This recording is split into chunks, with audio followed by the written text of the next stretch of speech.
So Hemingway once described courage as grace under pressure, and I think about that a lot. There's not a day that goes by in my work where I don't find myself sitting on a metaphorical park bench with some of my clients, contemplating how to best navigate life's frustrations. When is it more admirable to speak up? When is it more gracious to let something go? The first thing that I think we need to be clear on is the difference between a need and a preference. It's not a need that someone not be late to social events or that they not check their phone in meetings. It's just not your preference, and there's a difference.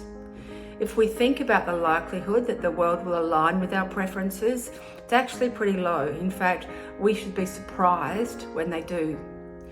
And I guess if there's a gap between what we expect and what we have, there's always the option that maybe the answer is changing our expectations.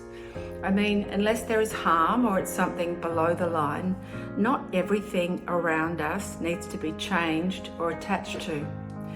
If having peace in yourself is the quest, and I think sometimes it really is, maybe the fastest way to achieving that is recognizing that not everybody in life is working out of the same book.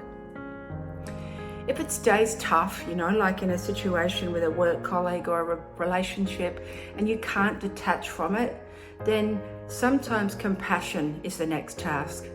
If you can only see the person or the situation in black or white, that you like someone or they annoy you, that's a clue that the work is really yours to do first. Your ex-wife isn't all bad or good. Your marriage wasn't all their fault or your fault. Your boss probably isn't a legend or an idiot. Anytime you see the world in all or nothing, you're going to be wrong part of the time, because life's just not like that. One of the things that I often wish that I learned earlier is that you should always do the work on you first. Because if you think all your energy is going to go into changing someone else, then another person will come along and you'll have to change them too, and another and another. Build up your own raft first, so whatever the ocean throws at you, you know you're going to be fine. Me, I'm never going to put my destiny or well-being in somebody else's hands. Another strategy, when I'm in a tough situation, I always try to imagine I'm in a game of Wheel of Fortune. So today, you spun up a numpty in a meeting who seems anaphylactic to using the word we, takes the credit for everything. Not fun, but do you really want to spin again? If today had to take a turn for the worst, and you check out some of the other things you could have spun up instead, maybe we just pay this and move on. This is only one person in one team, in one workplace, in one company, in one city. It's one character on the stage in the play that is our lives. Give them a smaller script in the play. You should never give a person or a situation more of your chips than it deserves. So that doesn't help and it's impacting on you. There's just one last thing that's worth the self-reflection. I always imagine that life is like a game and there's one thing we have to master before we can move to the next level. The only way to get to that next level is to find the lesson the universe is giving you. This relative at family dinners is going to keep impacting on you deeply with their behavior at every single event until we find the lesson. Maybe the lesson is patience.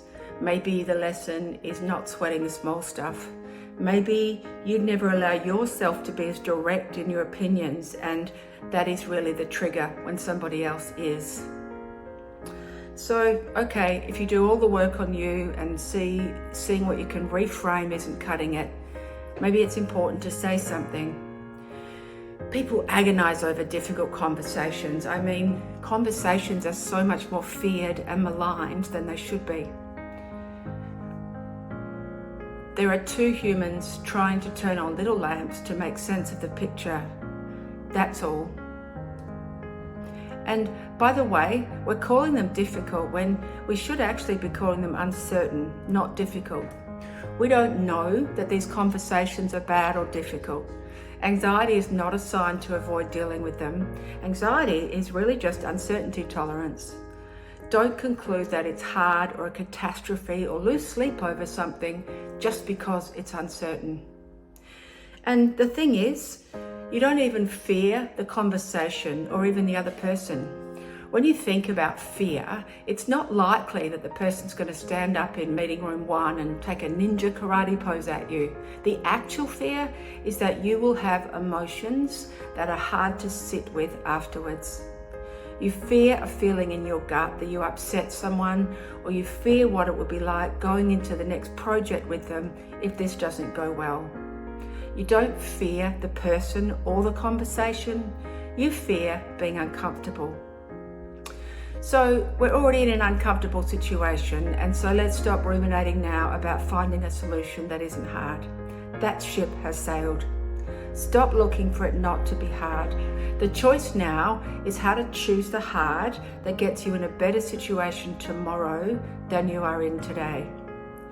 In neuroscience, hard is the resistance before plasticity changes. Hard is the trigger in the brain for growth, in the same way as failing on a weight set or maxing out your heart rate running up a hill are where fitness improves. Hard is where the magic happens. There is nothing on the planet that doesn't get stronger from persisting through resistance. Never stop because something is hard. You are capable of doing hard things. You know, when you pick up the phone or walk into this conversation, finally there is one thing and one thing only you have to focus on. And that's pretty cool because it is entirely within your control. And that is how you remember yourself, your part in conducting the conversation.